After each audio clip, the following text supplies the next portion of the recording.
இப்போ ஆரம்பிக்க போறது நாட்டோட மிகப்பெரிய நிகழ்ச்சி ஆப்கி அதாலத் ரஜித் சர்மாவுடன்.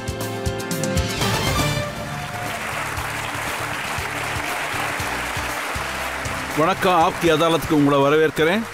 ஆப்கி அதாலத்துக்கு இன்னைக்கு வரவிருக்கிறது ஜம்மு காஷ்மீரின் அரசியல் தலைவர். எப்பவும் ஏதாவது ஒரு கான்ட்ரவர்சியில மாட்டிப்பாரு.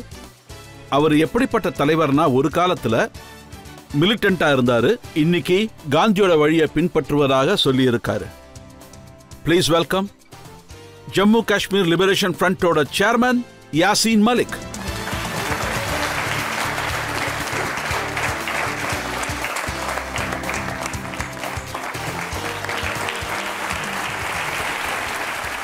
அப்புறம் யாசின் மலிக் மேல உள்ள இந்த வழக்குக்கு நாம ஜட்ஜா இன்னைக்கு அழைக்க போறது இன்டர்நேஷனல் ஃபேமோட பிரபலமான பத்திரிகையாளர் ஜாவேத் நக்வி அவர்களை. உங்கள் கைத்தட்டலோடு.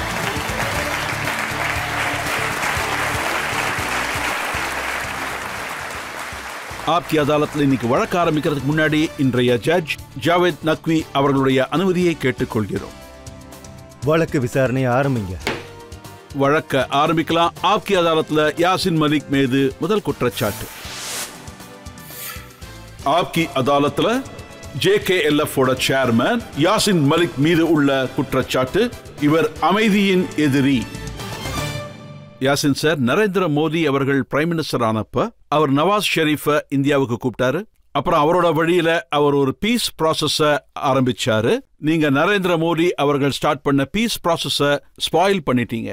இல்ல, நாங்க பீஸ் ப்ராசஸ ஸ்பாயில் பண்ணல, பீஸ் ப்ராசஸ ஸ்ட்ரென்தன் பண்ண தான் விரும்பணும். பீஸ் ப்ராசஸ்க்கு என்ன அர்த்தம்னா, பாகிஸ்தான்ல இருந்து எத்தனை பேரு யார் வந்தாலும், பிரைம் மினிஸ்டர் சாரா இருந்தாலும் சரி, பிரசிடென்ட் சாரா இருந்தாலும் சரி, ஃபாரின் மினிஸ்டரா இருந்தாலும் சரி, ஃபாரின் செக்ரட்டரியா இருந்தாலும் சரி, அவங்க எல்லாரும் காஷ்மீர் மக்கள் கிட்ட பேசினாங்க. அப்புறம் இந்தியா அதை ஃபெசிலிட்டேட் பண்ண விஷயம் தான் மாறி போச்சு. நவாஸ் ஷெரீப் உங்ககிட்ட வந்து பேசவே இல்லையா என்ன? அவர் அந்த தடவை செப்பரேட்டிஸ்ட கூப்பிடலையா? பாருங்க, நிஜங்கிறது மாறவே இல்ல, பாலிசி தான் மாறி இருக்கு. இந்த நிஜாம் இருக்குல்ல, அங்க புது கேப்டன் வந்தாரு. நான் ஒத்துக்கிறேன், இதே பிஜேபி டீம் தான் இருந்தாங்க, இதே பிளேயர்ஸ் தான் இருந்தாங்க. ஆனா அவங்க காஷ்மீரி கிட்ட வந்து பேசினாங்க, அவங்க பாகிஸ்தான்காரங்கிட்டையும் வந்து பேசினாங்க. அப்புறம் நாங்க ஓப்பனா காஷ்மீர் பத்தி பேசுறோம். ஆனா நரேந்திர மோடி இந்த டீமோட கேப்டன் மாறிட்டாரு. அந்த டீமோட கேப்டன் வாஜி ஆஃப் மோகாஃப் நான் காஷ்மீர் பத்தி எதுவும் பேச விரும்பலன்னு சொன்னாரு. இந்த விஷயம் எங்களுக்கு நல்லா புரிஞ்சுது.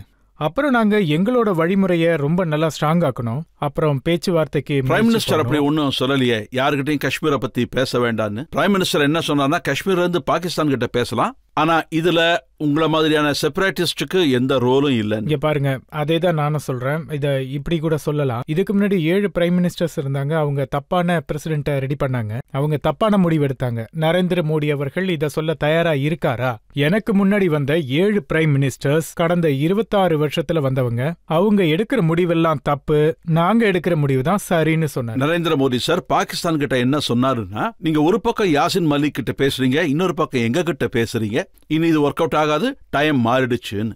அவருக்கு தான் டைம் மாறி இருக்கு. ஏன்னா அவரோட மனசுல இப்படிதான் இருக்கு. அவர் அப்படிதான் நினைப்பாரு, இந்த நினைப்போட தான் முன்னேற நினைக்கிறாரு. அதனாலதான் காஷ்மீருக்கு இந்த மெசேஜ் கொடுத்தாரு.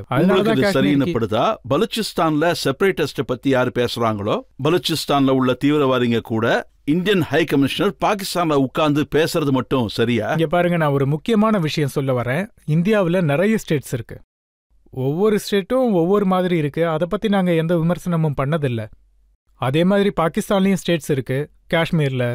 காஷ்மீரை யுனைடெட் ஸ்டேட்ஸ்க்கு யார் கொண்டு போனாங்க அப்படின்னா, அது இந்தியாவோட பிரைம் மினிஸ்டர் சார் தான் கொண்டு போனாங்க. அதை இன்டர்நேஷனலைஸ் பண்ணது யாரு?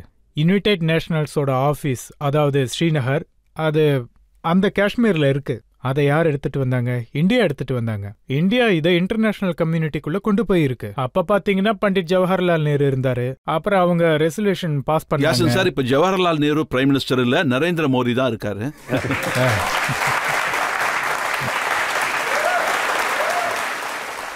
இத பாருங்க, நரேந்திர மோடிஜி தான் பிரைம் மினிஸ்டரா இருக்காரு. அவரை மக்கள் தான் தேர்ந்தெடுத்தாங்க. அதனால எனக்கு எந்த பிரச்சனையும் இல்லை. அப்புறம் நான் உங்களுக்கு என்ன சொல்ல விரும்புகிறேன்னா, நம்ம நரேந்திர மோடி அவர்கள் நரேந்திர மோடி அவர்களோட முடிவு என்னன்னா ஹார்ட்லைன் எடுத்தே ஆகணும். அப்புறம் நாங்க காஷ்மீர் மக்கள்லாம் ஹார்ட்லைனுக்கு தயாரா இருக்கோம். அது மட்டும் இல்லாம நாங்க காஷ்மீரை பத்தி ஹார்ட்லைன் அவர் எடுக்கல. ஆனா என்ன சொன்னார்னா பாகிஸ்தானுக்கு லவ் லெட்டர் எழுதக்கூடாதுன்னு தான் சொன்னார்.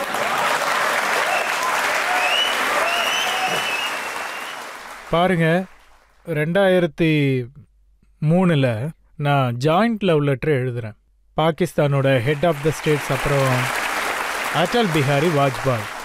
அப்புறம் இது ஃபர்ஸ்ட் ஜாயிண்ட் லவ் லெட்டர்.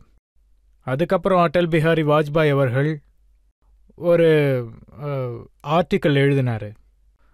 அதில் அவர் என்ன எழுதியிருக்காருன்னா, why should ignore beaten track and find out the new innovative ways to resolve the Kashmir issue.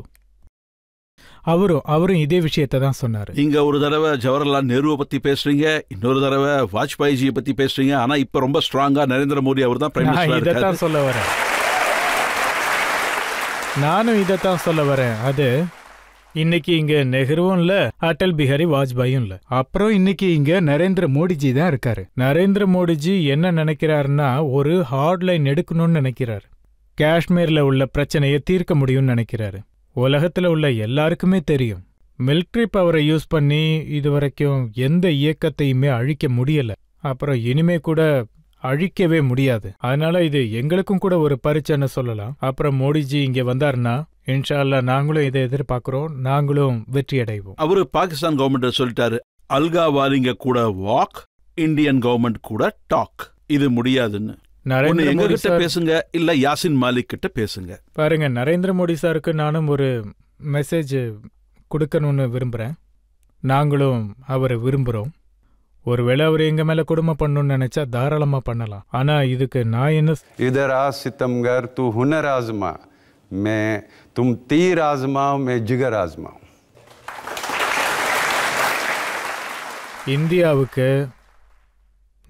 இந்தியாவுக்கு என்னைக்குமே தீங்கு நினைச்சது கிடையாது. ஏன்னா இங்க இந்தியாவில் ஆயிரக்கணக்கான இந்திய நகரங்கள் எங்களுடைய மூவ்மெண்ட்டுக்கு சப்போர்ட் பண்ணிட்டு இருக்கு. அந்த காரணத்தினாலேயே நாங்கள் இந்தியாவுக்கு எந்த தீங்கும் நினைக்கவே மாட்டோம். ஆனா நரேந்திர மோடிஜிக்கு இன்னொரு விஷயம் சொல்லிக்கிறேன். இப்போ எப்படிப்பட்ட அட்மாஸ்பியர் உருவாகிட்டு இருக்குன்னா அதை ஃபைசாமாத் ஃபைன்னு சொல்லுவாங்க. 2 லைன்ஸ்ல ஒரு கவிதை சொல்லியிருக்காரு. निसार तेरी गलियों पे वतन के जहां चली है रस्म की कोई सर उठा के न चले, जो कोई चाहने वाला तेरे तवाफ को निकले, नजर चुरा के चले, जिस्म व जान बचा के चले. எனக்கு என்ன தோணுதுன்னா, நரேந்திர மோடி அவர்கள் இந்த மாதிரி ஒரு சூழ்நிலையை உருவாக்கிட்டு இருக்காருன்னு. ஆனா அவரால் குட் கவர்மெண்ட்ஸை கொடுக்க முடியும். ஆனா பாத்தீங்கன்னா அவரால் ஹார்ட்லைன் அப்ரோச்சால எந்த இயக்கத்தையும் அழிக்கவே முடியாது. இதுக்கு ஒரு சரியான பதில நரேந்திர மோடிஜி கொடுப்பாருன்னு நினைக்கிறேன். என்கிட்ட உங்க மேல உள்ள குற்றச்சாட்டு லிஸ்ட் ரொம்ப பெருசா இருக்கு யாசின் சார். நாம ஒரு பிரேக் எடுத்துக்கலாம். பிரேக்குக்கு அப்புறம் யாசின் மாலிக் மேல குற்றச்சாட்டுகளும் கேள்விகளும் தொடரும்.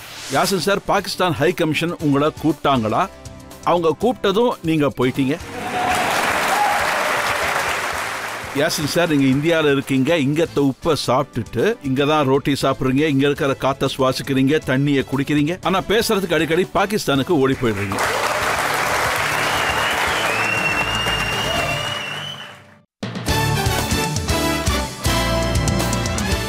Welcome back. ஆப்கி அதாலத். இன்னைக்கு நாம வழக்க தொடர்ந்துட்டு இருக்கிறது, கேள்விகளை கேட்கறது ஜேகேஎல்எஃப் சேர்மன் யாசின் மலிக் மீது. ஆப்கி அதாலத்துல அடுத்த குற்றச்சாட்டு. ஆப்கி அதாலத்துல ஜேகேஎல்எஃப் சேர்மன் யாசின் மலிக் மீது உள்ள அடுத்த குற்றச்சாட்டு, இவர் பாகிஸ்தான் எப்படி சொல்லுதோ அப்படிதான் ஆடுவாரு. யாசின் சார், பாகிஸ்தானோட ஹை கமிஷன் உங்களை கூப்பிட்டு அனுப்பினாங்க. அவங்க கூப்பிட்டதும் நீங்க போயிட்டீங்க.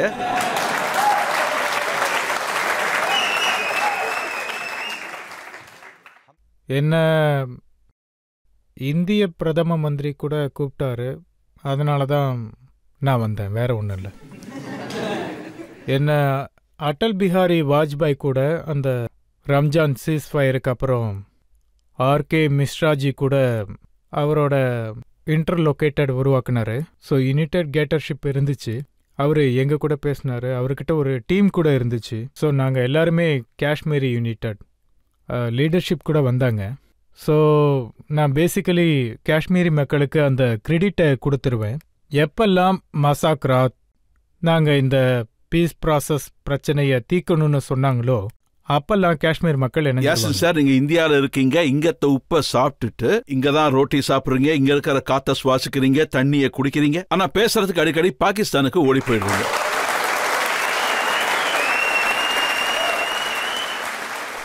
நீங்க பாத்தீங்கன்னா நான் 2 நாடுகள்கிட்டையும் போவேன். இப்போ 1947 இருந்து காஷ்மீர் தேசம் இந்த டிஸ்பியூட்னால கொஞ்சம் கொஞ்சமா அழிஞ்சுக்கிட்டு தான் இருக்கு. காஷ்மீர் மக்களோட கோரிக்கை என்னன்னா, நாங்க டிஸ்பியூட்ல இருக்க விரும்பல, ஆனா நாங்க காஷ்மீர் பிரச்சனையை தீக்கணும்னு சொல்றாங்க.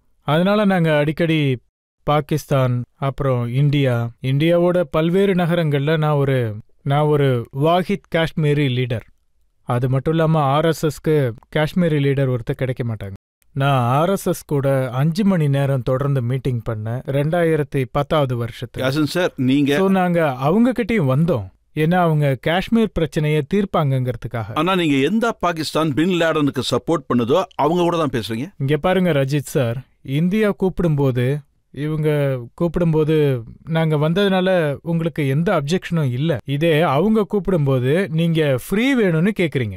இல்ல, நீங்க ஆனா அந்த நேரத்துல நீங்க என்ன சொல்றீங்கன்னா, நாங்க அவங்களுடைய ஏஜென்ட்னு. அப்புறம் பாகிஸ்தான்ல கூட இதே மாதிரியே தானே பேசுவாங்க. நாங்க இந்தியாவுக்கு வரும்போது காஷ்மீருக்கு இந்த நிலையை உண்டாக்குன இந்தியா கிட்ட நீங்க போறீங்கன்னு சொல்லுவாங்கல்ல. இல்ல, நான் சொல்றது பாருங்க, நீங்க இந்த பக்கம் போனா என்ன இந்தியன் ஏஜென்ட்னு சொல்றீங்க, இதே நான் அங்க போனா பாகிஸ்தான் ஏஜென்ட்னு நீங்க சொல்றீங்க. மறந்துட்டீங்க, இந்தியா எப்பவுமே டெரரிசம்க்கு சப்போர்ட் பண்ணதே இல்ல. ஒசாமா பின் லேடன் பாகிஸ்தான்ல தானே பிடிபட்டாரு. தாவூத் இப்ராஹிம் கராச்சியில இருக்காரு. ஹாஃபிஸ் சையத் லாகூர்ல சுத்திக்கிட்டு இருக்காரு. இவங்க எல்லாருமே தீவிரவாதிகள் தான். இது உலகத்துக்கே நல்லா தெரியுமே.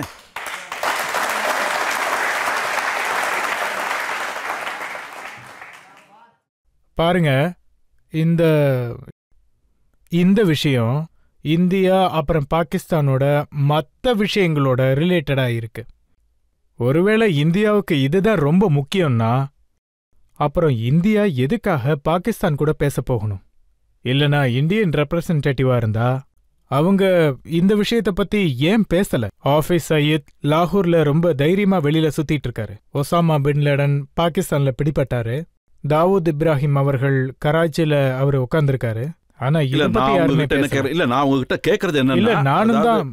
ஒருவேளை எனக்கு இப்படி ஒரு சான்ஸ் கிடைச்சிருந்தா, இந்த மாதிரி ஒரு வாய்ப்பு கிடைச்சா, அப்புறம் நாங்க ஓப்பனா இந்தியாவுக்கு போய் இந்த விஷயங்களை பத்தி பேசணும். ஆனா இந்தியாவுல நான் உங்ககிட்ட என்ன கேக்குறேன்னா, அரசாங்க தரப்புல இருந்து இங்க உட்கார்ந்து இருக்கிற மக்கள்லாம் கேக்குறாங்க, பாகிஸ்தான்ல நம்ம இந்தியன் சோல்ஜர் ஹேம்ராஜ பிடிச்ச போது அவரோட தலையை வெட்டி பாடி இங்க அனுப்பி தலையை மட்டும் அவங்க எடுத்துட்டு போயிட்டாங்க. அது இந்திய மக்களுக்கு ரொம்பவே வலியை கொடுத்த ஒரு விஷயம். அப்படி இருக்கும்போது நீங்க பாகிஸ்தானிஸ் கூட பேசும்போது இன்னுமே கோபம் வரும்ல.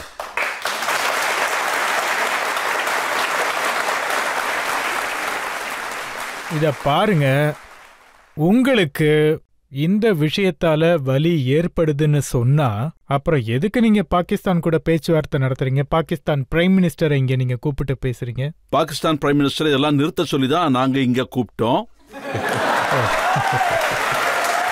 பாருங்க, நீங்க இது பர்செப்ஷனிஸ்ட். இத யாரு எப்படி ப்ரொஜெக்ட் பண்றாங்க? பாகிஸ்தான் யாசின் மாலிக்கு டிப்ளமேட்டிக் சப்போர்ட் கொடுக்கறாங்கன்னு சொன்னப்போ இந்திய அரசாங்கம் அந்த பிரைம் மினிஸ்டர் கூப்பிட்டு எல்லாத்தையும் நிறுத்துங்கன்னு சொல்ல வேண்டியது இருக்கு. பாருங்க, நான் உங்களுக்கு ஒரு விஷயத்த சொல்றேன். அமெரிக்கா மாதிரியான நாடுகள் இங்க இன்னும் அதிகமாவே இருக்கு. ஸோ அவங்களும் காஷ்மீரி மக்களை அப்பப்போ சந்திக்கிறாங்க. யூரோப்பியன் யூனியன்ஸ்ல இருக்கவங்க கூட இங்க வந்து எங்க லீடர்ஸை சந்திக்கிறாங்க. அப்புறம் இந்திய அரசாங்கம் அவங்களும் எங்களை சந்திக்கிறதுக்கு என்கேஜ் பண்ணிருக்காங்க. அப்போ யாரு இங்க டெரரிஸ்ட உருவாக்குறாங்களோ, ஒசாமா பின் லேடனை உசுப்பேத்துறாங்களோ, இந்தியாவுக்கு எதிராக ஒரு ப்ராக்சி வார கிரியேட் பண்றாங்களோ, அவங்க தான் ட்ரைனிங் கொடுக்கறாங்கன்னு மக்கள் சொல்றாங்க. அவங்கள நாம எப்படி ஏத்துக்க முடியும்? அவங்க கூட நாம உட்கார்ந்து எப்படி பேச முடியும்? ஆனா நீங்க என்னன்னா அவங்க கிட்ட இருந்து டிப்ளமேட்டிக் சப்போர்ட் வாங்குறீங்க, அவங்க கூட உட்கார்ந்து பேசுறீங்க. இதுக்கு முன்னாடி கூட நீங்க அவங்களோட பேசிருக்கீங்க. பாருங்க, அடல் பிஹாரி வாஜ்பாய் சார் முதல்ல லாகூருக்கு போனாரு. அவரு நவாப் ஷெரீப் கூட பேசினாரு. அங்க அவரு பாகிஸ்தான் பத்தி கூட பேசினாரு. அப்புறம் அவரு பாகிஸ்தான் பத்தி என்ன சொன்னாருன்னா, என் வாழ்க்கையோட கடைசி ஆசை என்னன்னா காஷ்மீர் பிரச்சனை தீர்க்கிறதுன்னாரு. அதுக்கப்புறம் தான் காஷ்மீர் கூட பேச்சுவார்த்தை நடத்தினார். பாகிஸ்தான்காரங்களுக்கு கொஞ்சமாவது புத்தி வரும் தான் அவர் அவங்க கூட பேசினாரு. அப்போ நான் வந்து வாஜ்பாய் சார் ரொம்ப நல்லா பேசினார்னு இன்னைக்கு நீங்க சொல்றீங்க. அதுக்கப்புறம் தான் பாகிஸ்தான் கார்கில்ல தாக்குதல் நடத்தினாங்க. இங்க பாருங்க, நானும் இதைத்தான் சொல்றேன். நீங்க என்ன சொல்றீங்க? நான் பாகிஸ்தான்காரங்க இந்த விஷயத்துல இப்படிதான் இருக்காங்கன்னு. அப்புறம் எதுக்கு இந்தியா எதுக்கு அவங்க கூட பேச? நான் உங்ககிட்ட என்ன கேட்கறேன்னா, நீங்க ஏன் பாகிஸ்தான்காரங்க கிட்ட இதை கேட்கல? தீவிரவாதிகளுக்கு ஏன் ஃபேக்டரி உருவாக்கிட்டு இருக்கீங்கன்னு அவங்க கிட்ட ஏன் தாவூத் இப்ராஹிமுக்கு நீங்க இன்னும் அசைலம் கொடுத்து உட்கார வச்சிருக்கீங்கன்னு கேட்கவே இல்லையே. நீங்க அவங்க கிட்ட இது வரைக்கும் சீஸ்ஃபயர் எலெக்ஷன் பண்றீங்கன்னு ஒரு வார்த்தை கூட கேட்கவே இல்லையே. இத பாருங்க சார், நீங்க ஏன் இதை உங்க கவர்மெண்ட் கிட்ட கேட்க மாட்டேங்கிறீங்க? இந்தியாவில்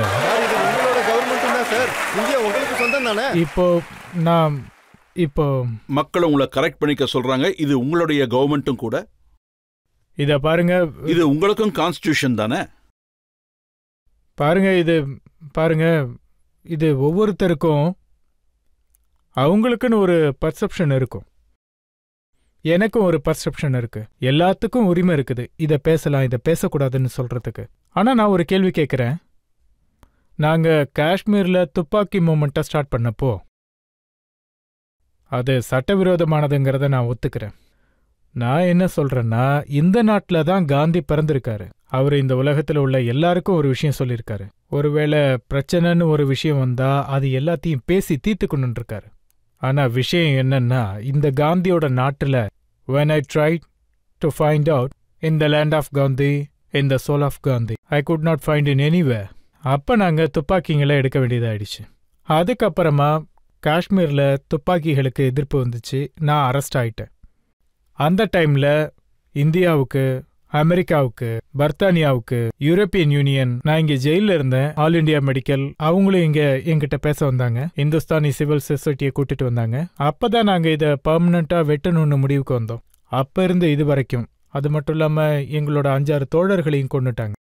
அதுக்கப்புறம் என்ன, அவங்க 300 தடவை ஜெயிலுக்கு அனுப்பிட்டாங்க. அதுக்கப்புறம் இன்ஸ்ட்ராகேஷன் சென்டர்ல என்னோட ரைட் இயர் இது கேட்கறதும் ஸ்டாப் ஆயிடுச்சு. என் மேல 6 தடவை தாக்குதலும் நடத்தினாங்க. இது சீஸ்ஃபயருக்கு அப்புறமா கூட ஸ்டேட் பண்ண காரியம், ஸ்டேட் பண்ண கொடுமை. நீங்க பாத்திருப்பீங்க, காஷ்மீர் மக்கள் 2008க்கு அப்புறம் சீஸ்ஃபயரை எதிர்த்தாங்க. காஷ்மீர்ல ஒரு டிரான்சாக்ஷன் நடந்துச்சு.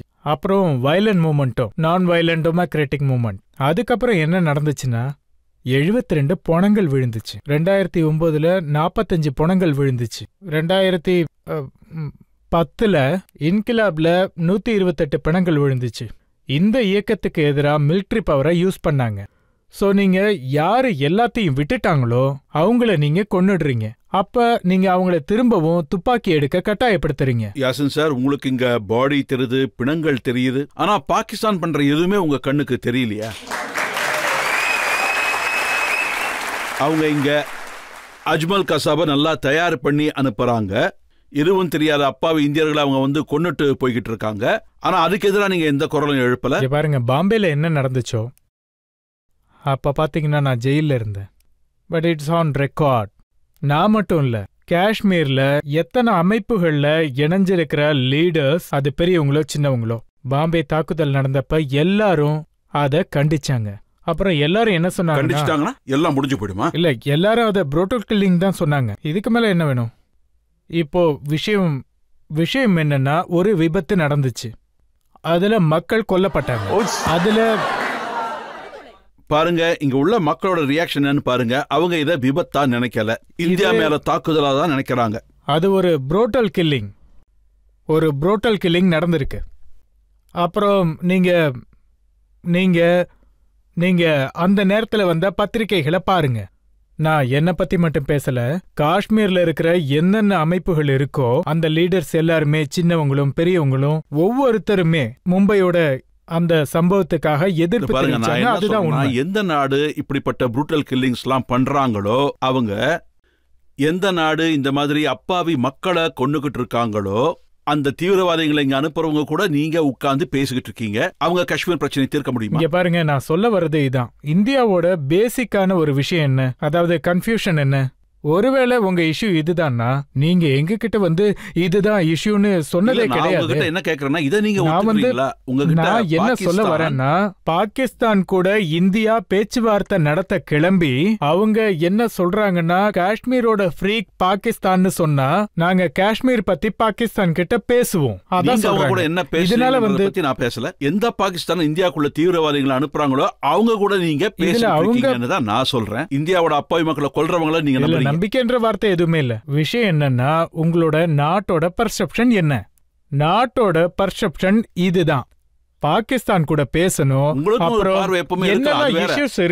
அதெல்லாம் சரி பண்ணல. நீங்க மசாக்ராக் பத்தி பேசும்போது அப்போ விஷயம் மாறிடும். அப்போ வொகாபுலரிஸ் மாறிடும். அப்போ ஒரு மனுஷன் எப்படி பேசுவான்னா பேச்சுவார்த்தையோட சூழலை ஸ்ட்ரென்தன் பண்ற மாதிரி. ஏன்னா ஏதாவது பேச முடியும். அது மட்டும் இல்லாம நீங்க என்னோட இந்த கேள்விக்கு பதில் சொல்லுங்களேன். எந்த பாகிஸ்தான் அந்த இடத்துல கில்லிங்ஸ ஸ்டாப் பண்ண முடியலையோ, எந்த பாகிஸ்தான்ல தினமும் மக்கள் தீவிரவாதத்தினால செத்துக்கிட்டு இருக்காங்களோ அந்த பாகிஸ்தான் மக்கள் முதல்ல அவங்க பிரச்சனையை தீர்த்துக்கிட்டாங்க. நீங்க பாத்தீங்கன்னா அதாவது தன்னோட வீட்டை ஒழுங்கா வச்சுக்காத ஒருத்தன் எந்த வீட்டை அவங்களால சரி பண்ண முடியலையோ அவங்களால அக்கம் பக்கத்துக்கு என்ன பண்ண முடியும்? முதல்ல நீங்க தப்பான கருத்தை நீக்கிடுங்க. உங்களுக்கே தெரியும் காஷ்மீரோட நோக்கம் விடுதலை தான். ஓகே, ஏதாவது ஒரு நாடு அமைப்புக்கு சப்போர்ட் பண்ணலாம். அவங்க காஷ்மீர் அமைப்புக்கு சுதந்திரத்துக்காக டிப்ளமேட்டிக் அண்ட் மாரல் சப்போர்ட் கொடுக்கலாம். ஆனா எனக்கு ஒரு கேள்வி இருக்கு. எந்த ஒரு சுதந்திர அமைப்பும் மக்கள் அவங்களுக்கு துணையா இல்லைன்னா அது வேலைக்காகாது. இது காஷ்மீர் மக்களுடைய அமைப்புன்னு தான் சொல்லணும். இதுல ஏதாவது பிரச்சனை வந்ததுன்னா அதை காஷ்மீர் மக்களை சரி பண்ணிக்கணும்னு நினைக்கிறாங்க. இது பாகிஸ்தானோட அமைப்பு இல்ல, இது இந்தியாவோட அமைப்பும் இல்ல, இது காஷ்மீர் மக்களுடைய அமைப்பு. அது மட்டும் இல்லாம காஷ்மீர் மக்களும் இதைத்தான் விரும்புறாங்க. எங்களுக்கு நீங்க என்ன வாக்கு கொடுத்தீங்களோ அதுக்கு நாங்க உங்களுக்கு இந்த உரிமையை கொடுக்கறோம். நாங்க இந்தியா கூட போகணும்னாலும் சரி, பாகிஸ்தான் கூட போகணும்னாலும் சரி, இல்ல நாங்க சுதந்திரமா இருக்கணும்னாலும் சரி, எங்களுக்கு அந்த உரிமையை கொடுக்கறோம். பதிலே சொல்லல.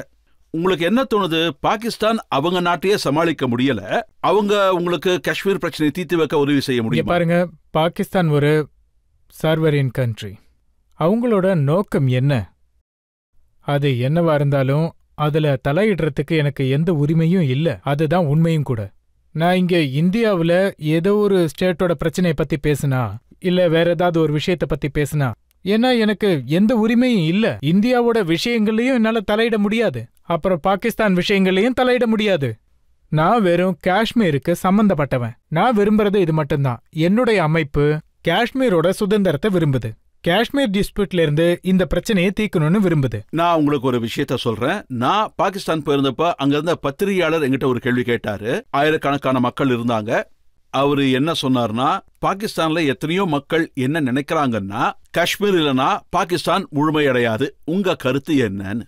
அதுக்கு நான் என்ன சொன்னேன்னா, இந்தியால எவ்வளவு மக்கள் இருக்காங்க, பாகிஸ்தான்ல இந்தியா முழுமையடையாதுன்னு நினைக்கிறாங்க.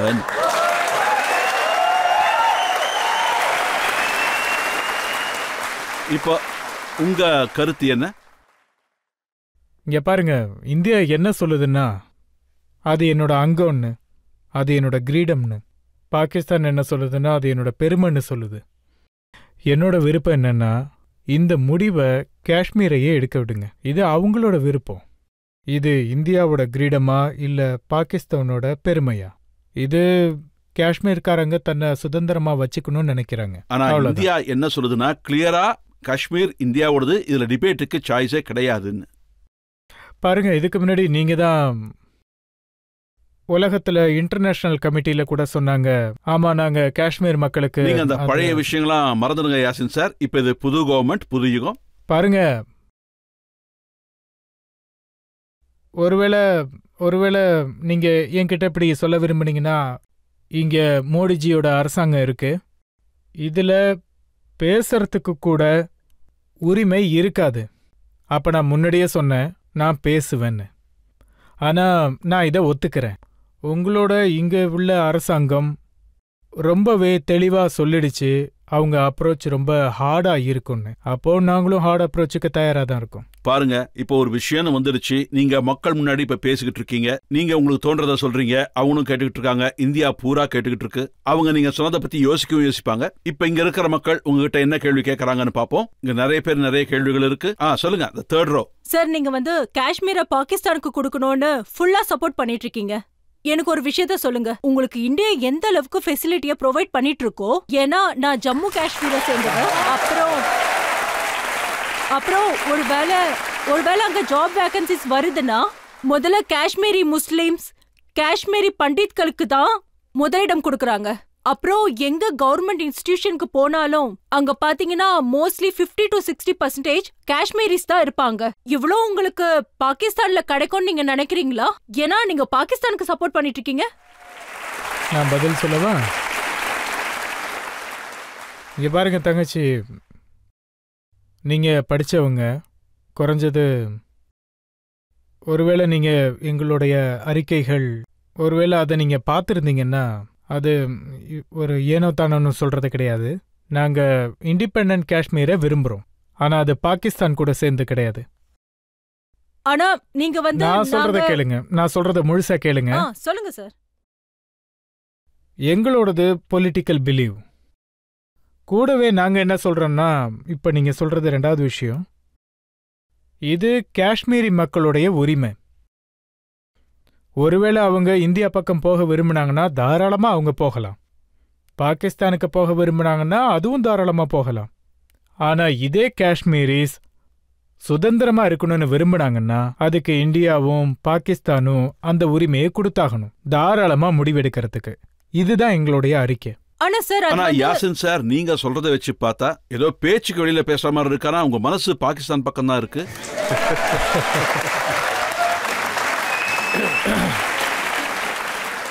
ஒருவேளை நீங்க என்னோட பொலிட்டிக்கல் பிலீவ் பொய்ன்னு சொன்னீங்கன்னா,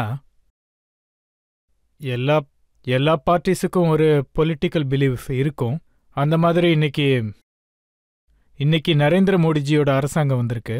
ஏன்னா அவருக்கு எப்பவுமே ஆரம்பத்திலிருந்து ஒரு பொலிட்டிக்கல் பிலீஃப் இருக்கு, மெஜாரிட்டி கிடைக்கல.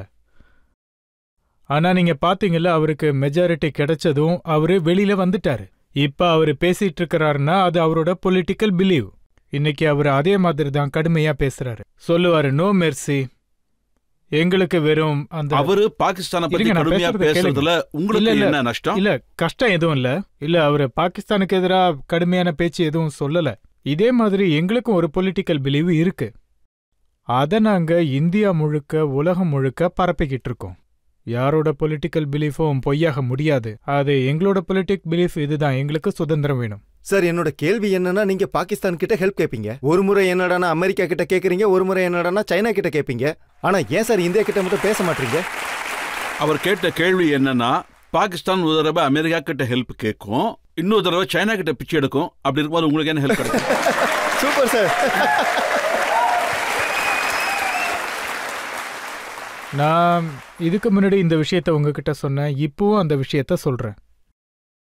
இது காஷ்மீரோட சுதந்திரம், அது மட்டும் இல்லாம காஷ்மீர் மக்கள் விரும்புற சுதந்திரம். நாங்க பாகிஸ்தான் கிட்ட பிச்சை எடுக்கிறதுக்காக போகல. ஏன்னா இந்த விஷயத்துல காஷ்மீர் மக்களுடைய உயிர் பறி-போய்கிட்டு இருக்கு, அது இன்னமும் போயிட்டு இருக்கு. இதுல காஷ்மீரி மக்கள், இதுல பாத்தீங்கன்னா இதுல காஷ்மீர் மக்கள் உயிர் தியாகம் பண்ணிட்டு இருக்காங்க. அவங்களுக்கு காஷ்மீர் மக்கள் எல்லாருமே இந்த பிரச்சனைய கடந்து போயிட்டு இருக்காங்க. அப்புறம் ஒரு அமைப்பு, அது அடிக்கடி தியாகங்கள் பண்ணிக்கிட்டே தான் இருக்கு. அது இன்னொரு நாட்டுக்கிட்ட போயிட்டு உதவிக்கு நிப்பாங்கன்னு நினைக்கிறீங்களா? யாசின் சார், இவங்க எல்லாரும் என்ன சொல்றாங்கன்னா, ஒரு தடவை நரேந்திர மோடிஜி கிட்ட பேசி பாருங்க, அவரு உங்க ப்ராப்ளம சால்வ் பண்ணிடுவாரு. இப்போ ஒரு சின்ன பிரேக் எடுத்துப்போம். பிரேக்குக்கு அப்புறம் ஆப்கி அதாலத்ல யாசின் மாலிக் மேல குற்றச்சாட்டும் கேள்வியும் தொடரும். யாசின் சார், இது எல்லாருக்குமே தெரியும். நீங்க இப்ப என்ன சொல்றீங்கன்னா, நான் காந்திய வழியை தேர்ந்தெடுக்கேன்னு. ஆனா பிராக்டிகலா பார்த்தா உங்க நட்பு ஹாஃபிஸ் சயீதோட தான் இருக்கு. நீங்க ஜமாத்தி இஸ்லாமி நினைக்கிறத தான் செய்யறீங்க, ஜமாத்துத் தாவா என்ன நினைக்கிறதோ அதைத்தான் செய்யறீங்க. அடல் பிஹாரி வாஜ்பாய் சார், இல்ல நீங்க எனக்கு ஹாஃபிஸ் சயீத பத்தி மட்டும் சொல்லுங்க. அந்த விஷயத்துக்கு தான் வரேன். நான் அதுக்கு நீங்க அவர் கூட உட்கார்ந்துருந்தீங்களா இல்லையா? நான் கண்டிப்பா அவர் கூட உட்கார்ந்துருந்தேன். அவர் தீவிரவாதியா இல்லையா?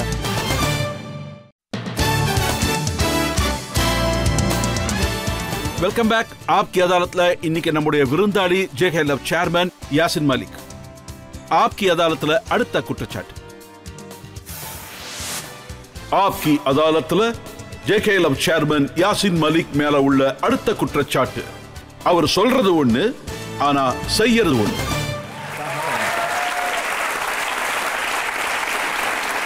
யாசின் சார், இது எல்லாருக்குமே தெரியும். நீங்க காந்திய வழியில போய்கிட்டு இருக்கேன்னு சொல்றீங்க. நான் கத்தி கபடாலாம் தூக்கி போட்டுட்டேன், துப்பாக்கி தூக்கி போட்டுட்டேன். ஆனா பிராக்டிக்கலா பார்க்கும்போது உங்க நட்பு ஹாஃபிஸ் சையத் கூட தான் இருக்கு. நீங்க ஜமாத்தே இஸ்லாமி சொல்றத தான் செய்யறீங்க. ஜமாத்துல் தாவா நினைக்கிறத தான் நீங்க செய்யறீங்க. முதல் விஷயம் என்னன்னா, நாங்க 94ல சீஸ்ஃபயர் பண்ணோம். 94ல இருந்து இது வரைக்கும் 20 வருஷம் ஆச்சு. நான் உங்க ஸ்டேட்டுக்கு சேலஞ்ச் பண்றேன். இந்த 20 வருஷத்துல அவங்கள ஒரு எவிடன்ஸ் கொடுக்க சொல்லுங்க. ஜம்மு காஷ்மீர் லிபரேஷன் ஃபண்டோட பொலிட்டிக்கல் மூவ்மெண்ட் இல்லாம வயலன்ஸோட நாங்க ஏதாவது செஞ்சோன்னு ஏதாவது ஒரு எவிடன்ஸ்? நான் உங்களுக்கு எவிடன்ஸ் கொடுக்கட்டுமா? 11th February 2013ல நீங்க இஸ்லாமாபாத்துக்கு போனீங்க. அப்சல் குருவுக்கு தூக்கு தண்டனை கொடுக்க விடாம நீங்க போராட்டம் பண்ணீங்க. அப்ப ஹஃபீஸ் சையத் உங்க மடியில வந்து உட்கார்ந்தாரா?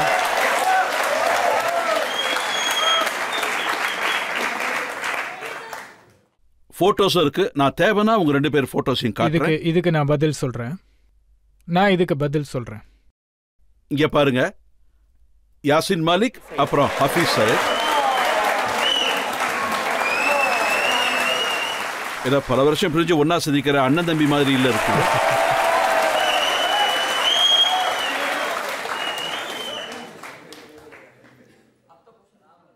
இது எப்பன்னா அடல் பிஹாரி வாஜ்பாய் அவர்கள் ரம்ஜான் சீஸ்ஃபயரை அறிவிச்சப்போ அந்த நேரத்தில் ஆன் ரெக்கார்ட் அவர் என்ன சொன்னாருன்னா, ஒருவேளை காஷ்மீரோட லீடர்ஷிப் பாகிஸ்தானுக்கு போக ஹஃபீஸ் சையதை பத்தி மட்டும் சொல்லுங்க. நான் அங்கதான் வந்துட்டு இருக்கேன். அதான் சொல்றேன். நீங்க அவரு கூட தான் உட்கார்ந்துருந்தீங்க இல்லையா? கண்டிப்பா அவரு கூட உட்கார்ந்துருந்தேன். அவரு தீவிரவாதியா இல்லையா? சார், நீங்க என்ன கொஞ்சம் பேச விடுங்க. சொல்லுங்க.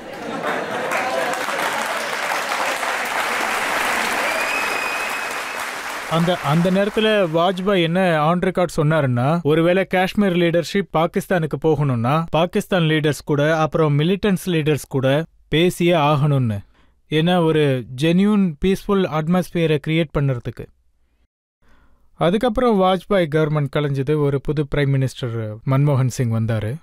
2006ல் அவரை நான் சந்தித்தேன் ஒரு அஃபிஷியல் மீட்டா. அதில் பார்த்தீங்கன்னா என்னோட ஒரு பாயிண்ட் இருக்கு. நான் என்ன சொன்னேன்னா, பிரைம் மினிஸ்டர் ஆஃப் இந்தியா எதிரில் வச்சேன். நான் என்ன சொன்னேன்னா, இதில் மிலிட்டன் லீடர்ஷிப்பும் இருக்குன்னு சொன்னேன். எனக்கு என்ன தோணுதுன்னா, அவங்களையும் இந்த பேச்சுவார்த்தையில் இருக்க வைக்கணும்னு தோணுது. அப்பதான் இந்த பேச்சுவார்த்தை முழுமையா பீஸ்ஃபுல்லா மாறும். வசீர் அசம் சார் என்ன சொன்னாருன்னா, நாங்க இந்த விஷயத்துல உதவிகளையும் விரும்புறோன்னு. நான் அமெரிக்காவுக்கு போனேன். அப்புறம் ஜல்ஜலாவுக்கு வந்தேன். காஷ்மீர்ல அங்கேயும் போனேன். காசுக்காக எய்ட்காக போனேன். அதுக்கப்புறம் முரீத் கேம்புக்கு கூட நானே தான் போனேன். அங்க ஹாஃபிஸ் சாரை சந்திக்கிறதுக்காக. அவரு அங்க ஒரு ஃபங்க்ஷன் நடத்தினாரு. அப்புறம் ஃபங்க்ஷன்ல மக்களும் இருந்தாங்க, அதோட கேடரும் இருந்துச்சு. அங்க நான் ஒரு ஸ்பீச் கொடுத்தேன். அந்த ஸ்பீச்சில் என்ன சொன்னேன்னா, நான் அவருக்கு ஒரு விஷயத்த ஞாபகப்படுத்தினேன். அவர் ஒரு ஆங்கிலேயர். அவர் பேர் மார்ட்டின் லிங்க்ஸ். அவரு முஸ்லீமா மாறிட்டாரு. அதுக்கப்புறம் அவரு 5 வருஷம் அரபி படிச்சாரு. அப்புறம் இஸ்லாமில் PhD பண்ணாரு. அப்புறம் சீரத்தை வச்சு ஒரு புக் எழுதினாரு. இன்னைக்கு அது ஆத்தென்டிக் புக்கா மாறிடுச்சு. அதுல அவர் என்ன சொல்லியிருக்காருன்னா, முஸ்லீம்னா எப்படி இருக்கணும். அது மட்டும் இல்லாம இந்த புக்ல நிறைய எழுதியிருக்கு. என்ன விஷயம்னா, அதுல ஒரு முக்கியமான ஒரு விஷயம், அதை ரொம்ப அழகா சொல்லியிருப்பாரு. அத இப்ப நான் உங்களுக்கு சொல்றேன். ரோசா, நிமாசூர், ஜக்கா, இதுல தான் இஸ்லாமோட கட்டிடம் நிக்குது. அஃசல்னா என்னன்னு இதை விட நான் உங்களுக்கு சொல்லணுமா என்ன? இதை விட பெட்டரா எப்படி சொல்ல முடியும்? ஒருவேளை இந்த மாதிரியான அட்வைஸ் உங்களுக்கு யாராவது கொடுத்தாங்கன்னாக்கா, அமைதிக்கு அழைப்பு கொடுத்தாங்கன்னா, you purchase peace with him. இந்த விஷயத்தை நாங்க இல்ல பாருங்க இருங்க, நான் யாசின் சார், சொல்றதை நீங்க கேளுங்க. ஏதோ பேசிட்டு இல்ல, நான் இருக்கீங்க. அங்கதான் நீங்க வரேன். இன்னும் அதுக்கான பதில கரெக்டா சொல்லவே இல்ல நீங்க. இல்ல, நான் அதான் சொல்ல வரேன். நான் கேக்குற கேள்விக்கு பதிலே வரலையே. நான் நான் அங்கதான் simple-ஆ வரேன். கேக்குறேன். எந்த ஹாஃபிஸ் சையத் அப்பாவிகளை கொன்னாரோ, இன்னசென்ட் பீப்புளை கொன்னாரோ, அஜ்மல் கசப ஆயுதத்தோட இங்க அனுப்பினாரோ, அவரு கூடவே 9 பேரை அனுப்பினாரோ, அவரு கூட தான் உட்கார்ந்து பேசுனீங்க. நான் இங்கதான் வரேன் இந்த போட்டோ கிட்ட. ரைட், போட்டோ பத்தி சொல்லுங்க. ஆமா, அங்கதான் வரேன். சொல்லுங்க. பாருங்க, நான் என்ன சொல்றேன்னா, இந்த இந்தியாவுல எத்தனை மீடியா சென்டர்ஸ் இருக்கோ, கவர்மெண்ட் இருக்கோ, அங்கெல்லாம் நான் போய் இத பத்தி பேசினேன். அப்ப இந்த பிரச்சனை ஏன் வெடிக்கல? அப்புறம் எப்படி எல்லாரும் சந்தோஷமா இருக்காங்க? நான் மரித் கேம்புக்கும் போனேன், ஏன் யாரும் எதுவும் பேசல? நீங்க முதல்ல இத பத்தி சொல்லுங்க, நான் அத பத்தி அப்புறம் உங்ககிட்ட கேக்குறேன். சொல்றேன். என்கிட்ட அந்த டீடைல்ஸும் இருக்கு. எனக்கு மகள் பிறந்தா, அதனால பாகிஸ்தானுக்கு போனேன். இங்க அஃப்சல் குரு சார தூக்குல போட்டாங்க. அப்ப நான் பாகிஸ்தான்ல இஸ்லாமாபாத்ல இருந்தேன். 48 மணி நேரம் உண்ணாவிரதம் இருந்தேன். உண்ணாவிரதம்னா என்ன அர்த்தம் தெரியுமா உங்களுக்கு? What is the concept of hunger strike? Hunger strike ஒரே ஒரு மெசேஜ் மட்டும்தான். நீங்க உங்களுக்கே கஷ்டத்தை ஏற்படுத்திக்கிட்டு போராடிக்கிட்டு இருக்கீங்க. எந்த விதமான வயலன்ஸும் பண்ணல, யாருக்கும் எந்த கஷ்டமும் கொடுக்கல. இதுதான் அதோட பேசிக் கான்செப்ட் ஹங்கர் ஸ்ட்ரைக்கு. இந்த ஹங்கர் ஸ்ட்ரைக் நான் பண்ணுனேன். பாகிஸ்தான்ல இந்த ஹங்கர் ஸ்ட்ரைக் நான் பண்ணுனேன். அப்புறம் அங்க அந்த சிவில் சொசைட்டி மக்கள் வந்தாங்க, முக்தலிஃப் சியாசி பார்ட்டி வந்தாங்க, அங்க ஹாஃபிஸ் சையத் சாரும் வந்தாரு. ஆனா எனக்கு நீங்க இந்த விஷயத்த சொல்லுங்க, ஹங்கர் ஸ்ட்ரைக் இதோட நோக்கம் என்ன? இதோட மெசேஜ் என்ன? நான் என்ன சொல்றேன்னா, நான் அங்க யாரையுமே கூப்பிடலங்கிறதா உண்மை. எத்தனை பேர் வந்தாங்களோ அவங்க எல்லாம் தானா வந்தாங்க. ஆனா இந்த ஹங்கர் ஸ்ட்ரைக் கேம்ப்ல இந்த ஹங்கர் ஸ்ட்ரைக்கோட மெசேஜ், இதோட கான்செப்ட் என்ன? இதுக்கு ஒரே ஒரு மெசேஜ் தான். நீங்க ஒழுங்கான முறையில உங்க போராட்டத்தை பதிவு பண்றீங்க. அந்த ஹங்கர் ஸ்ட்ரைக்க பாம்பேல தாக்குதல் நடந்தப்போ அதை இந்தியாவுல பண்ணிருக்கலாம்ல. அப்போ உங்களை எல்லாரும் பாராட்டி இருப்பாங்க. உங்க மேல இவ்வளவு கேள்விகளும் குற்றச்சாட்டுகளும் வந்திருக்காது. இங்க பாருங்க, நான் இதுக்கு முன்னாடியே நான் உங்ககிட்ட சொன்னேன், நீங்க இப்படியும் கேட்கலாம், பாகிஸ்தான்ல மக்கள் செத்துக்கிட்டு இருக்கும்போது அங்க நீங்க ஏன் ஹங்கர் ஸ்ட்ரைக் பண்ணலன்னு. விஷயம் ஒண்ணு மட்டும்தான். பாம்பேல அந்த சம்பவம் நடந்ததோ, நான் இதை முன்னாடியே சொல்லியிருக்கேன், இப்ப மறுபடியும் ரிப்பீட் பண்றேன். வெறும் யாசின் மலிக் மட்டும் இல்ல, பாம்பேல எத்தனை அமைப்புகள் இருக்கோ அவங்க எல்லாருமே பாம்பேவோட இன்சிடென்ட்டை கண்டம் பண்ணாங்க. இத ப்ரூட்டட் கில்லிங்னு சொன்னாங்க. யாசின் சார், அவங்க என்ன கேட்டாங்கன்னா, அப்சல் குருக்கு தூக்கு தண்டனை கொடுத்த போது நீங்க ஹங்கர் ஸ்ட்ரைக் பண்ணீங்க. ஆனா மும்பைல தாக்குதல் நடந்தப்போ ஹஃபீஸ் சயீதுக்கு எதிராக நீங்க எதுவுமே சொல்லல. அதுக்காக ஹங்கர் ஸ்ட்ரைக்லாம் பண்ணல. இங்க பாருங்க, நானும் இப்ப உங்ககிட்ட ஒரு விஷயத்தை கேட்கிறேன். நீங்க இந்தியாவோட சிட்டிசன். காந்திஜி இங்க போராட்டம் நடத்தினப்போ பர்தானியால இருந்து அங்க உள்ள சிட்டிசன்ஸும் அவர் கூட சேர்ந்து நின்னாங்க. நான் உங்ககிட்ட ஒன்னு கேட்கிறேன், 1 லட்சம் காஷ்மீரிஸ கொன்னு இருக்காங்க, அதுவும் கொடூரமா. குழந்தைங்க, பெரியவங்க, பொம்பளைங்க, சின்ன சின்ன பசங்க. ஒருவேளை நானும் உங்ககிட்ட இதை கேட்டா, காஷ்மீரோட சின்ன சின்ன இடத்துலயும் காஷ்மீரோட ஒவ்வொரு கிராமத்திலையும் வெறும் இறந்து போனவங்களோட கல்லறை மட்டும்தான் தெரியும். அப்போ நீங்க ஏன் அவங்களுக்காக போராட்டம் நடத்தல? அதுக்கு பதில் சொல்லுங்க. அவங்கள கொல்றதுக்காக தீவிரவாதிங்க பாகிஸ்தான்ல இருந்து வராங்க, அவங்கள கொல்றதுக்காக தீவிரவாதிங்க சூடான்ல இருந்து வராங்க. நான் இத முன்னாடியே சொன்னேன், இருந்தாலும் இப்ப ரிப்பீட் பண்றேன். பாம்பேல என்ன நடந்துச்சோ, நான் மட்டும் இல்ல, காஷ்மீர்ல இருக்கிற எல்லா லீடர்ஸும் அதை கண்டம் பண்ணாங்க. அதை ப்ரூட்டல் கில்லிங்னு சொன்னாங்க. இன்னைக்கு நான் உங்ககிட்ட கேட்கிறேன், இதுக்கு மட்டும் நீங்க எனக்கு பதில் சொல்லுங்க. எந்த மனுஷன் இந்தியாவுக்கு எதிராக போராட்டங்களை ஆரம்பிச்சாரோ அவரோட கேம்ப்ல நீங்க 4 மணி நேரம் இருந்தீங்க. அவர் இந்தியாவோட மோஸ்ட் வாண்டட் தீவிரவாதி. பாருங்க, நான் உங்களுக்கு ஒரு விஷயத்த சொல்லிடுறேன். அந்த நேரத்துல விஷயம் பெருசாகும் போது பாத்தீங்கன்னா, உங்களோட இந்தியாவுல, அப்புறம் பாகிஸ்தான்ல, உலகம் முழுக்க பாத்தீங்கன்னா, அப்புறம் காஷ்மீர்ல கூட ஒரு பாசிட்டிவ் வைப்ஸ் இருந்துச்சு. இப்போ இந்த விஷயம் ஒரு தீர்வு நோக்கி போய்கிட்டு இருக்குன்னு. நான் உங்ககிட்ட ஒரு ஃபைனல் கேள்வி கேட்க விரும்புறேன். உங்களுக்கு என்ன தோணுது? ஹஃபீஸ் சையத் மாதிரி ஆளுங்க இந்தியாவோட எதிரிங்க இங்க தீவிரவாதத்தை பரப்பிக்கிட்டு இருக்காங்க. தீவிரவாதிகளை தயார் பண்றவங்க கூட நீங்க பேச்சுவார்த்தை நடத்தணுமா? அவங்களாம் மனித சமுதாயத்துக்கு எதிரிங்க இல்லையா? இஸ்லாமுக்கு எதிரிங்க இல்லையா? பாருங்க, நான் உங்களுக்கு ஒரு விஷயத்த சொல்றேன். நம்ம காஷ்மீர் பத்தி பேசும்போது நான் என்னைக்குமே இதை சொல்லல. இந்த லஷ்கர் இ தொய்பா அவங்க வந்து காஷ்மீர் விஷயத்தை பற்றி பேசணும்னு. அது என்னோட நோக்கம் இல்லை. என்னுடைய நோக்கம் இதுதான். நான் பிரைம் மினிஸ்டர் ஆஃப் இந்தியா சாரையும் மீட் பண்ணேன். அப்புறம் நான் அமெரிக்காவுக்கு போனப்ப ஒயிட் ஹவுஸ்லேயும் இந்த விஷயத்தை பற்றி பேசினேன். அமெரிக்காவோட ஸ்டேட் டிபார்ட்மெண்ட்லையும் இதை பற்றி பேசினேன். நான் என்ன சொன்னேன்னா, காஷ்மீரி மிலிட்டன்ஸ் லீடர்ஷிப் இருக்கு, அதோட தலைவர் சர்பராஸ் அலாவுதீன். நான் என்ன சொன்னேன்னா, அவங்களோட பேச்சுவார்த்தையில ஒரு சமாதானம் வேணும்னு சொன்னேன். ஏன்னா ஒரு ஜென்யூன் பீஸ்ஃபுல் அட்மாஸ்பியர் கிரியேட் ஆகிறதுக்காக ஜென்யூன் டாக்ஸ் வேணுங்கிறதா என்னுடைய எய்ம். மற்றபடி நான் ஹாஃபிஸ் சையதை பற்றி பேசும்போது ஹாஃபிஸ் சையத் சார்கிட்ட இதை பற்றி தான் நான் பேசினேன். நான் என்ன சொன்னேன்னா, நான் அங்கே போனப்போ அவர்கிட்ட நான் இந்த விஷயத்தை தான் சொன்னேன். அங்கே நான் சொன்ன வார்த்தைகள்லாம் இதுதான். ஒருவேளை இப்போ 2 நாடுகள் அப்புறம் காஷ்மீரி பேச்சுவார்த்தையில முன்னேறி போய்கிட்டு இருக்குன்னா, இப்போ நம்ம பீஸ்ஃபுல் அட்மாஸ்பியரை கிரியேட் பண்ணி ஆகணும்னு. நீங்க கொடுத்த அறிவுரையில அவங்களுக்கு கொஞ்சம் அமைதி ஏற்படும்னு நான் நம்புறேன். இப்போ ஒரு பிரேக் எடுத்துப்போம். பிரேக்குக்கு அப்புறம் ஆப்கி அதாலத்துல யாசின் மாலிக் மேல கேள்விகளும் குற்றச்சாட்டுகளும் தொடரும். காஷ்மீர்ல எத்தனை பேர் இருக்காங்களோ அவங்க என்ன விரும்புறாங்கன்னா, காஷ்மீர் பிரச்சனையை சால்வ் பண்ணுங்க.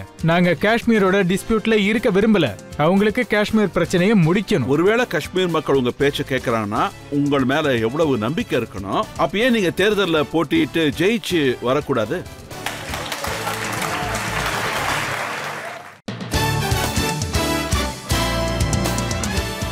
Welcome back. ஆப்கி அதாலத்ல இன்னைக்கு நாம வழக்க தொடர்ந்துட்டு இருக்கிறது யாசின் மலிக் மீது.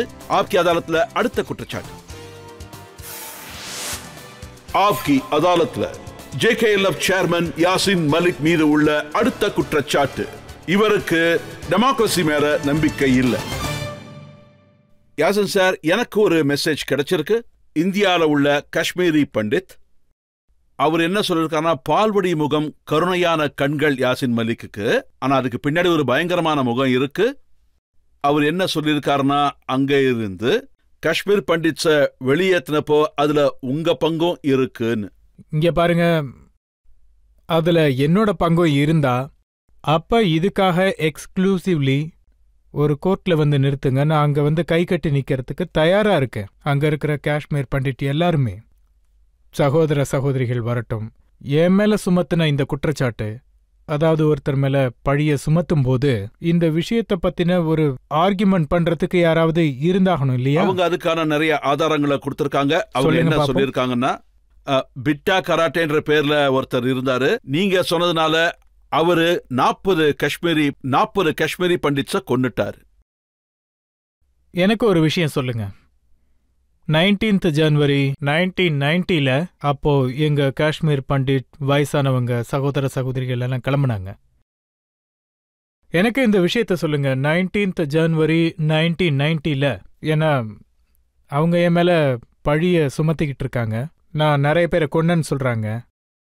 எனக்கு இந்த விஷயத்த சொல்லுங்க. அவங்க இங்கிருந்து கிளம்பும்போது யாரை கொன்னதா சொல்றாங்களோ நீங்க எனக்கு அவங்களோட லிஸ்ட்டை கொடுங்க. குறைஞ்சது அவங்க பேரையாவது கொடுங்க.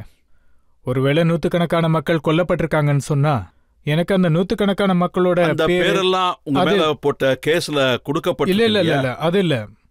19 ஜனவரி 1990ல காஷ்மீர் பண்டிட்கள் அங்கிருந்து கிளம்பணும்னு அவங்களே முடிவு பண்ணாங்க. அதுக்காக நீங்க ஒரு எக்ஸ்க்ளூசிவ் நீதிமன்றத்தை நடத்துங்க. அதுக்கு அவங்க கிட்ட ஒரு லிஸ்ட் மட்டும் கொண்டு வர சொல்லுங்க. யார் யார் கொல்லப்பட்டாங்க, அவங்க எத்தனை பேர். சரி, காஷ்மீரி பண்டிட்ஸும் வருவாங்க, யாசின் மலிக்கும் வருவாரு. இத பத்தி இன்னொரு நாள் ஆப்கி அதாலத்ல நாம பேசுவோம். கண்டிப்பா நான் வர தயாரா இருக்கேன். ஓகே. நான் உங்ககிட்ட இத கேட்க விரும்புறேன். அதாவது உங்களோட பொலிட்டிக்கல் நோக்கம் ஒருவேளை அது இந்தியால உள்ள பொலிட்டிக்கல் பார்ட்டிஸ்க்கோ இல்ல பொலிட்டிக்கல் லீடர்ஸ்க்கோ அது ஒரு நெகட்டிவ் மெசேஜ் கொடுக்கலையா? நீங்க அடிக்கடி இந்தியா சொல்லுது மோஸ்ட் வாண்டட் மக்கள்னு. பாகிஸ்தான் டெரரிசத்தை நிறுத்தறதுக்கு நீங்க எந்த விதமான நடவடிக்கையும் எடுக்கல. நீங்க மொரீத்துக்கு போறீங்க, ஹஃபீஸ் சையத போய் பாக்குறீங்க. இது உங்க தரப்புல இருந்து கவர்மெண்ட்டுக்கு ஒரு நெகட்டிவ் மெசேஜ் கொடுக்கலையா? சிஸ்டர், நான் ஒரு கேள்வி கேட்கிறேன். இதுக்கு முன்னாடியும் கேட்டேன், இப்பவும் கேட்கிறேன். நான் மரீத் கேம்புக்கு போனப்போ எல்லாம் தெரிஞ்சுக்கிட்டு, ஏன்னா அது பாகிஸ்தானோட எல்லா நியூஸ் பேப்பர்லயும் வந்துச்சு, டிவிலையும் வந்துச்சு. அப்போ இந்தியன் கவர்மெண்ட் இந்தியாவில் உள்ள எந்த பொலிட்டிக்கல் பார்ட்டியா இருந்தாலும் இல்ல இந்தியாவோட எந்த சிவில் சொசைட்டி இல்ல மீடியாவுக்கு இந்தியா ஏன் இந்த நியூஸை கூட அனுப்பல அப்புறம் எதுக்கு இந்தியா சந்தோஷமா இருந்துச்சு அதை கேளுங்க. அப்ப நான் உண்ணாவிரதம் இருந்தேன். அங்க நான் அவரை கூப்பிடல, ஆனா அவரா தான் வந்தாரு. அந்த நேரத்துல நீங்க சொன்னீங்க, அப்போ இதுக்கு என்ன அர்த்தம்? எப்போ உங்களுக்கு சூட் ஆகுதோ அது சரிதான்னு சொல்லுவீங்க. அந்த நேரத்துல அதை நீங்க அப்ரிஷியேட் கூட பண்ணுவீங்க. ஆனா உண்ணாவிரதம் இருக்கும்போது அவர் அங்க வந்தா அந்த நேரத்துல நீங்க கத்துறீங்க. என்னால இந்திய அரசாங்கத்துக்கிட்ட இது கூட கேட்க முடியாதா என்ன? மீடியாக்காரவங்க உருவாக்குன இந்த இஷ்யூ அது டபுள் ஸ்டாண்டர்ட்ஸ் இல்லையா? ஏன்னா நான் மரித் கேம்புக்கு போனப்பதான் நீங்க அதிகமான எதிர்ப்பு தெரிவிச்சிருக்கணும். நான் அவங்க கேடல்ஸ்க்கு புத்தகத்தை கொடுத்தேன். அப்போ சார் நீங்க ஒத்துக்கலையா ஹஃபீஸ் சையத்? ஏன்னா இந்தியன் கவர்மெண்ட் சொல்லுது அவங்க பண்ண அந்த 2711 காரியத்துக்கு மாஸ்டர் மைண்ட்ஸ் இருக்காங்க. இந்தியன் கவர்மெண்டோட இது அபிஷியல் ஸ்டாண்ட். நீங்க இதை ஒத்துக்க மாட்டீங்களா? இங்க பாருங்க, நான் உங்களுக்கு ஒரு விஷயம் சொல்றேன். நீங்க பாத்தீங்க, இந்தியாவோட ஒரு பிரபலமான நபர் ஹஃபீஸ் சையத் சாரை பார்க்க போனாரு. ஓகே, அங்கிருந்து திரும்பி வந்ததுக்கு அப்புறம் என்னோட பாஸ்போர்ட்டும் போயிடுச்சு. என்னோடது எல்லாமே ஸ்டாப் பண்ணிட்டாங்க. அது மட்டும் இல்ல, நான் திரும்பி வந்ததும் ஜெயில போட்டாங்க. ஆனா அந்த ஜேர்னலிஸ்ட் கூட மெசேஜ் எடுத்துட்டு போனாரு. அவங்க கிட்ட கவர்மெண்ட் மெசேஜ். அவர் மறுத்தாரு. அவர் எந்த மெசேஜும் கொண்டு போல. நீங்க நான் சொல்றத கேளுங்க. நீங்க தானே சொல்றீங்க. இப்பதான் நீங்க சொல்றீங்க. நான் ஒண்ணு சொல்ல. ஒருவேளை அவரு கவர்மெண்டோட நாலேஜ் இல்லாம சந்திக்காம இருந்திருந்தா அப்போ அவருக்கும் எனக்கு என்ன நடந்துச்சோ அதுதான் அவருக்கும் நடந்திருக்கும். அப்போ அரசாங்கம் அவர் அனுப்பலன்னு சொல்லிடுச்சு, பார்லிமெண்ட்டும் சொல்லிச்சு, அங்க போனவரும் சொல்லிட்டாரு நான் அரசு தரப்புல இங்க வரல அப்படின்னு. நீங்க வலுக்கட்டாயமா அவர் அரசு தான் அனுப்பி வச்சதுன்னு பேசிக்கிட்டு இருக்கீங்க. பாருங்க, இன்னும் நீங்க என்னோட கேள்விக்கு பதில் சொல்லல. நீங்க என்ன நினைக்கிறீங்கன்னா ஹஃபீஸ் சையத் மாதிரி ஒரு தீவிரவாதி, அப்பாவி மக்களை கொல்லக்கூடிய ஒரு தீவிரவாதி பீஸ் ப்ராசஸ்ல ஏதாவது உதவி செய்ய முடியும்னு நீங்க நினைக்கிறீங்களா? இங்க பாருங்க, நான் உங்களுக்கு ஒரு விஷயத்த சொல்றேன். நீங்க நாடுகளோட சண்டையும் போட்டுக்கிட்டு இருப்பீங்க. நீங்க பாகிஸ்தான் கூட ஒரு 3 வார் நடத்துனீங்க. அதை தவிர சின்ன சின்னதா 3 கார்கில்ஸ் பார்டர்ல கூட. ஆனா இருந்தாலும் நீங்க பேச்சுவார்த்தைக்கான வழியை தேடுறீங்க. அதனால எப்போ கன்ஃப்ளிக்ட் ஆகுறாங்களோ அதுல எல்லாருக்கும் இந்த முயற்சி இருக்கும். பேச்சுவார்த்தையோட வலியை ஏத்துக்கிட்டா அதுக்குள்ள எல்லாரையும் கொண்டு வரத்துக்கான முயற்சிகள் செஞ்சா, ஏன்னா இதுக்கான ப்ராசஸை யாரும் சப்டைஸ் பண்ண முடியாது. ஏன்னா இந்த ப்ராசஸ் ஒரு வயலன்ஸ் மாதிரி தெரியாது. சார், மக்கள் என்ன சொல்றாங்கன்னா ஹாஃபிஸ் சையதோட அந்த இடம் பேச்சுவார்த்தை டேபிள் இல்ல, இந்தியாவோட ஜெயில இருந்திருக்கணும். பாருங்க, அதாவது என்னுடைய நோக்கம் என்னன்னா, நான் முன்னாடியே சொல்லியிருக்கேன், இப்ப மறுபடியும் நான் சொல்றேன். நான் என்ன சொல்றேன்னா, மிலிட்டன்ட் லீடர்ஷிப்போட என்கேஜ்மெண்ட் இந்த டைலாக் நான் வெறும் காஷ்மீர் லீடர்ஸை பத்தி மட்டும்தான் பேசுறேன். சலாவுதீன் யாருக்கு ஹெட்டா இருக்காங்களோ அவங்க. நான் ஹாஃபிஸ் சையத் சார்கிட்ட மிலிட்டன்ட் கேம்புக்கு போனப்போ அங்க பீஸ் ப்ராசஸ் நடந்துகிட்டு இருந்துச்சு. நான் இந்த விஷயத்துல 2 நாடுகளையும் ஒன்னா முன்னாடி போகணும்னு, இதுக்கு வாய்ப்பு கொடுக்கணும்னு சொன்னேன். Peaceful atmosphere. நான் ஒன்னும் அங்க பேச்சுவார்த்தைக்காக போயிட்டு வரல. சோ நீங்க இப்போவாது ஒத்துக்கிறீங்க அந்த மாதிரி ஆளுங்கெல்லாம் பேச்சுவார்த்தையில கலந்துக்க கூடாது. பாருங்க, காஷ்மீரோட விஷயத்தை அவங்க பண்ண குற்றங்களுக்கு அவங்களுக்கு தண்டனை கிடைச்சாகணுமா? நீங்க நினைக்கிறீங்களா ப்ராசிக்யூஷன் ஒழுங்கா தான் செயல்படுது பாகிஸ்தான்லன்னு? பாருங்க, பாகிஸ்தான்ல ட்ரையல் நடந்துகிட்டு இருக்கு. இந்தியாவும் பாகிஸ்தானும் இத பத்தி பேசிக்கிட்டு இருக்காங்க, அதை பத்தி டிஸ்கஸ் பண்றாங்க. அதனால ஒரு இந்தியனால சொல்ல முடியும் அங்க எந்த மாதிரியான ட்ரையல், எந்த மாதிரியான டிஸ்கஸ் நடக்குதுன்னு சொல்ல முடியும். நான் இத மட்டும் தான் சொல்ல விரும்புறேன். அதாவது பார்டர்ல இருக்க 2 தரப்பு மக்களும் யாரு பீஸை எதிர்பார்க்கறாங்களோ அவங்களோட சொந்தக்காரங்க இந்த பக்கமும் இருக்காங்க, அவங்களோட சொந்தக்காரங்க அந்த பக்கமும் இருக்காங்க. இஃப் ஐ சே, இது நான் இங்கிலீஷ்ல சொல்றேன்.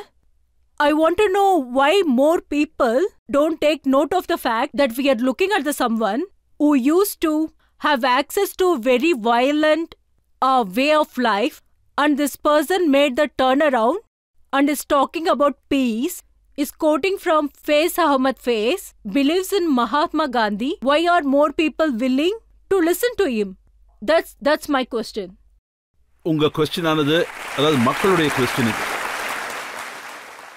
அவங்க என்ன கேட்கறாங்கன்னா, யாசின் மாலிக் தீவிரவாதத்தை விட்டுட்டு காந்திய வழியில நடந்துகிட்டு இருக்கீங்க, ஆனாலும் மக்கள் உங்க பேச்ச கேட்க தயாரா இல்ல. பாருங்க, யாரெல்லாம் என் பேச்சை கேட்க தயாரா இல்லையோ அதோட நெகட்டிவ் மெசேஜ் காஷ்மீரில் உள்ள புது யூத்ஸ். ஏன்னா நாங்கள் துப்பாக்கியை கைவிட்டப்போ காஷ்மீரில் என்னை பற்றி ஒரு பெரிய வாக்குவாதமே நடந்துச்சு. இது சரியான முடிவா இல்லை தப்பான முடிவான்னு. ஆனால் நம்ம நாங்கள் நியூ ஜென்ரேஷனுக்கு நான் வயலண்ட் மூமெண்ட்டுக்கு முழு ட்ரைனிங் கொடுத்தோம். அதோட ஆதாரத்தை நீங்கள் பார்த்துருப்பீங்க. 2008 ஒரு கலெக்டிவ் டிரான்சாக்ஷன் நடந்துச்சு, ஃப்ரம் வயலண்ட் மூமெண்ட் டு நான் வயலண்ட் மூமெண்ட். ஆனால் உங்களோட ஜென்யூன் கொஸ்டின்ஸ், அதாவது ஜென்யூன் ரெஸ்பான்சிபிள், இப்போ Indian audience and civil society தரப்பில் ஒருவேளை அவங்க காஷ்மீரிஸுக்கிட்ட சொல்லலாம் உங்களோட பிரச்சனை வயலன்ஸால தான் தீரும், பீஸ் வழியில் நடக்காதுன்னு. Is not a good message? Yasin sir, இங்கே பாருங்க, காஷ்மீர் மக்கள் உங்களுக்கு துணையாக தான் இருக்காங்க. இங்கே பாருங்க, ஒருவேளை நான் என்னைக்குமே இந்த மாதிரிலாம் சொல்ல மாட்டேன், நான் ஒரு பெரிய ஆளுன்னோ நான் ஒரு பெரிய லீடர்னோ. ஆனால் உங்ககிட்ட நான் ஒரு விஷயத்த ரொம்ப உறுதியாக சொல்லுவேன். காஷ்மீரில் எத்தனை மக்கள் இருக்காங்களோ அவங்க எல்லாருமே காஷ்மீர் பிரச்சனையை தீர்க்கணும்னு நினைக்கிறாங்க. அவங்க காஷ்மீரோட டிஸ்பியூட்ல இருக்க விரும்பல, ஆனா அவங்களுக்கு காஷ்மீர் பிரச்சனைக்கு ஒரு சொல்யூஷன். ஒருவேளை காஷ்மீர் மக்கள் உங்க பேச்ச கேட்கறாங்கன்னா, அவங்களுக்கு உங்க மேல நம்பிக்கை இருக்குன்னா, நீங்க ஏன் தேர்தலில் போட்டிட்டு ஜெயிச்சு வரக்கூடாது?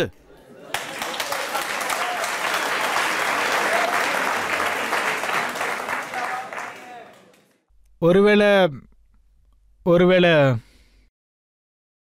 நான் 87 எஃபர்ட் எடுத்தப்போ அதோட விளைவுகளை பார்த்தேன். அப்புறம் ரெட் 16 இன்ட்ராகேஷன், அப்புறம் ஜெயிலையும் பார்த்தேன். ஒருவேளை இந்தியன் ஆடியன்ஸுக்கு இதை பற்றின ஒரு டவுட்டு இருந்துச்சுன்னா, யார் அவங்களோட சுதந்திரத்தை பற்றி பேசுகிறாங்களோ மக்கள் அவங்களுக்கு துணையா இல்லைன்னு. அப்போ நான் ரஜித் சார்கிட்ட ஒரு கேள்வி கேட்குறேன். இந்த மொத்த இந்தியா டீம், மொத்த India TV channel, Mehbooba Mufti, Omar Abdullah, Farooq Abdullah, Congress கிட்டையும் இப்படி சொல்லுங்க, அவங்க காஷ்மீரோட கான்ஸ்டன்சில தலையிடக்கூடாது. அந்த கான்ஸ்டன்சில நீங்க அசம்பிளி அப்புறம் பார்லிமெண்ட் எலெக்ஷனை விட்டுருங்க. ஆனா இவங்க கண்டக்ட் பண்ணிட்டு இருக்கிற எலெக்ஷன் வெறும் மக்கள் யார் கூட இருக்காங்கன்னு தெரிஞ்சுக்கிறதுக்காக மட்டும்தான். ஸோ நான் ரஜித் சாரையை அழைக்கிறேன், இவரே கண்டக்ட் பண்ணட்டும், நான் அதுல கலந்துக்கிறேன், அப்ப தெரியும் மக்கள் யார் கூட இருக்காங்கன்னு. யாசின் சார், ஒருவேளை காஷ்மீர் மக்கள் உங்களுக்கு துணையா இருந்தாங்கன்னா ஒரு கேண்டிடேட் நிக்க வைங்க, அவர் எம்எல்ஏ ஆக்குங்க, சீஃப் மினிஸ்டரா ஒரு அரசாங்கத்தை உருவாக்குங்க.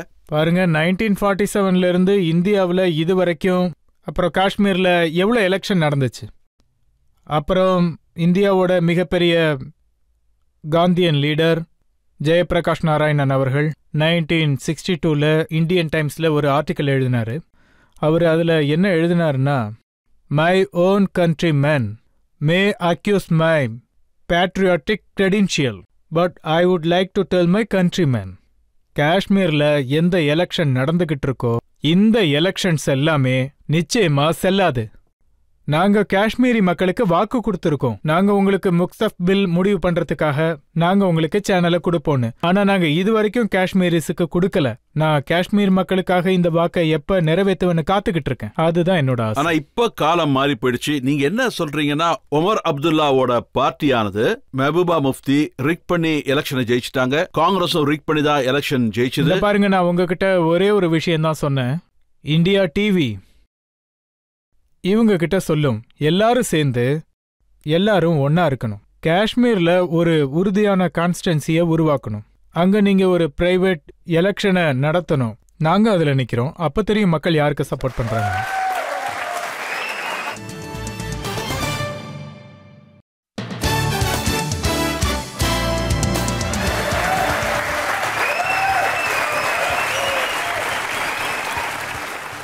யாசின் மாலிக் அப்புறம் அவருடைய தோழர்கள் எல்லாரும் சேர்ந்து காஷ்மீரோட நலனுக்காக, காஷ்மீர்ல உள்ள மக்களின் நலனுக்காக கவர்மெண்ட் கூட பேசி அங்க உள்ள பிரச்சனை எல்லாத்தையும் சால்வ் பண்ணுவாரு, ஒரு புது வழியை ஏற்படுத்துவாரு. அந்த நம்பிக்கையோட இனிய வழக்கை இங்கேயே முடிச்சுப்போம். அடுத்த முறை இன்னொரு புது விருந்தாளியோட உங்களை சந்திக்கிறேன். அதுவரை என்னுடைய அன்பான வணக்கங்கள்.